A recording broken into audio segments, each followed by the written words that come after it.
at what you could only really call a diplomatic earthquake right now. I mean, this isn't just policy shifting slowly. This feels like a sudden, coordinated break from decades of diplomatic understanding about the Middle East. It's really thrown things into, well, crisis mode almost immediately. Yeah, earthquake feels about right. But let's pin down the facts behind that shock. Yeah. So September 21st, 2025, that's the date. The UK, Canada, and Australia all formally recognize Palestinian statehood. And the key thing here is who did this, right? Exactly. These aren't minor players. They are three of America's absolute closest allies, core members of the Five Eyes intelligence group.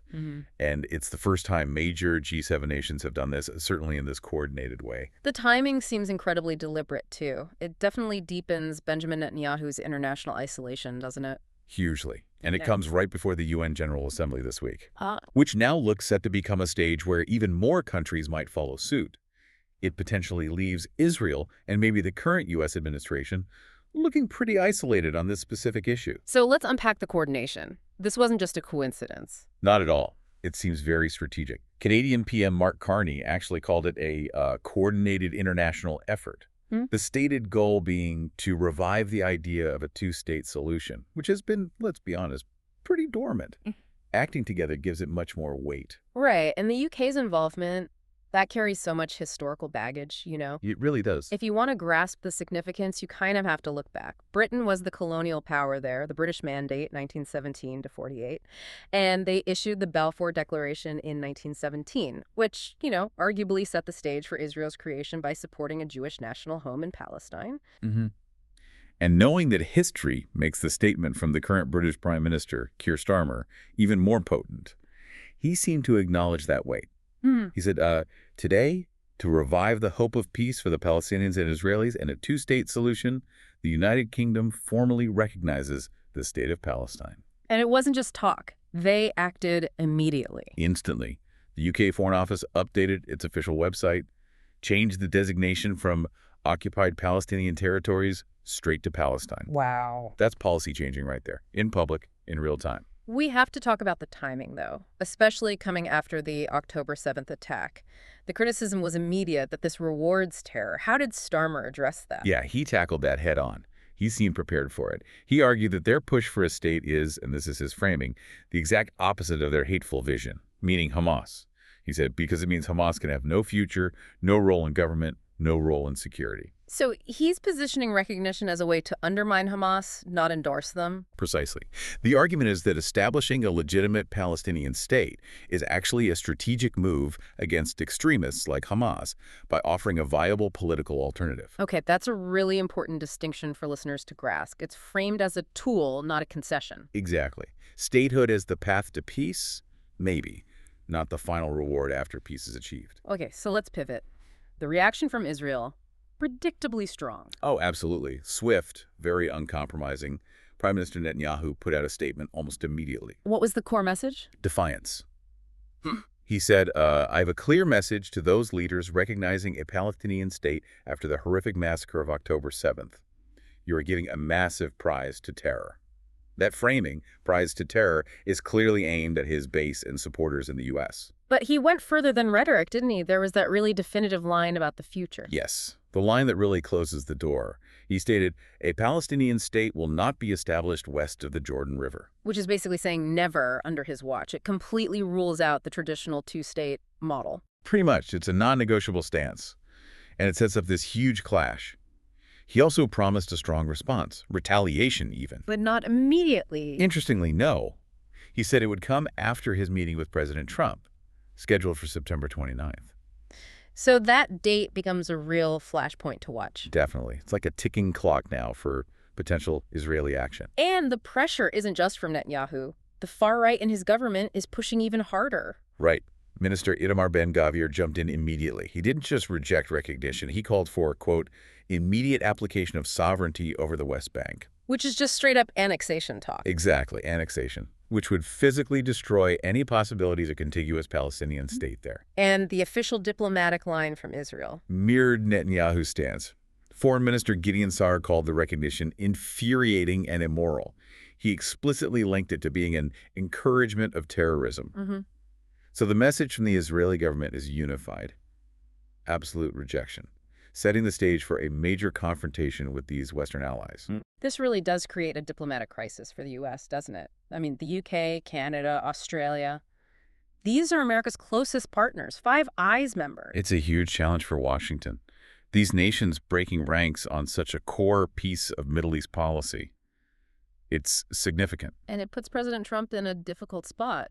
He had already voiced some disapproval about this possibility, apparently during Starmer's visit. Yes, reports suggest he wasn't happy about the direction things were heading even then. Now it's official policy from these allies. And his reaction has been, well, characteristic. He's threatened economic consequences. Specifically against Canada, right? Using Truth Social. That's right. He posted something like, wow, Canada has just announced that it is backing statehood for Palestine, and then that will make it very hard for us to make a trade deal with them. Oh, Canada. The "Oh, Canada" part. It sounds almost like a scolding, not high-level diplomacy. But should the trade threat be taken seriously? Look, the language might be informal, Trumpian, you could say. Right. But given past trade disputes and tensions, the threat itself isn't necessarily empty. But maybe the bigger point here is how it underscores U.S. isolation. Yeah. Even if trade deals aren't immediately ripped up, the fact that America's closest friends are publicly charting a different course on such a major issue, that says a lot. It fundamentally leaves the U.S. looking increasingly alone, holding on to a policy that its key partners now openly reject. It's a blow to U.S. diplomatic leadership, regardless of the trade specifics. And this isn't just those three countries. The momentum seems to be growing. Over 145 countries recognized Palestine before this. But these G7 moves feel different. They absolutely mark a qualitative shift. When major economic powers, intelligence partners like the UK and Canada move, it changes the diplomatic calculation for everyone. It shifts it from a broad, maybe symbolic consensus to something much more concrete among powerful nations. And we're expecting more announcements soon at the UN. It looks that way. French President Emmanuel Macron has already confirmed France will recognize Palestine on Monday. And Portugal also joined the group, announcing their recognition later on Sunday. So it is cascading. Macron's reasoning is interesting too, similar to Starmer's. Very similar. He's also framing recognition as a tool against extremism. He argued Hamas's goal is the destruction of Israel, not statehood. So, by recognizing a Palestinian state, France believes it's actually pushing back against Hamas's maximalist agenda, reinforcing a political path over a violent one. But not everyone in Europe is on board with this strategy. No, definitely not. There's a clear split. Germany and Italy have been quite explicit. They are not following suit right now. Their position remains that recognition should come out of direct negotiations between Israelis and Palestinians, not as a unilateral step by outside powers. And the German chancellor is even skipping the UNGA. Yes, Friedrich Merz is skipping it, which sends a pretty strong signal about Germany's disagreement with its current diplomatic wave. It highlights real division within the EU itself. It feels crucial to connect all this high-level diplomacy back to the reality on the ground. These recognitions are happening while the conflict in Gaza is still raging. Absolutely. The offensive in Gaza City continues, reportedly with devastating consequences. You can't separate the diplomatic moves from that context. And the humanitarian situation, that seems to be a major driver for this shift in policy, right? Unquestionably. The numbers coming out of Gaza are staggering. The Gaza Health Ministry figures cite over 65,000 Palestinian deaths since October 2023. Combine that with widespread reports of famine, destruction. It's created enormous international pressure. For many countries, the old status quo just became politically and morally impossible to maintain. This policy break is, in part, a response to that pressure. So let's clarify what this recognition actually does. It's often described as symbolic but significant. What does that mean in practice? Right. It doesn't magically change things overnight on the ground. It won't stop the fighting or remove settlements tomorrow. But the significance is real, particularly in the international sphere. It gives Palestinians enhanced legal and diplomatic standing. It opens doors to joining international treaties, accessing international courts. Like the ICC, potentially. Potentially, yes. Access to international legal mechanisms becomes easier, and this aligns with other pressures building in the legal arena.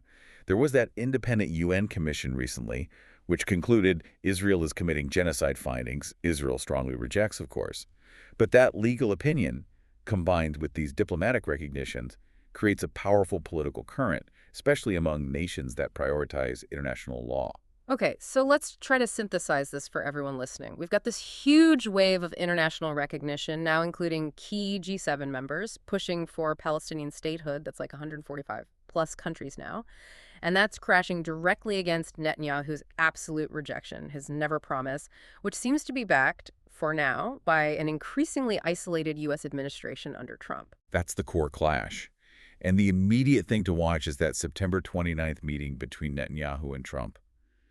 That feels pivotal. The big question is, can this mounting diplomatic pressure, this clear isolation, actually force a change in Israel's military actions or its entrenched political position? History often shows diplomatic pressure struggles against military facts on the ground. But maybe Three Five Eyes allies moving together is a new kind of pressure. It's certainly a new variable in the equation. How much leverage it truly has remains to be seen in the coming days and weeks. So here's something to think about as this unfolds. Given Netanyahu's hard line, his promise of a strong response after meeting Trump, could this wave of international recognition actually backfire in the short term? Could it paradoxically make immediate escalatory Israeli actions, like formal West Bank annexation, more likely rather than bringing peace closer? It feels like a very dangerous moment where diplomacy could inadvertently trigger escalation. Something to definitely keep an eye on.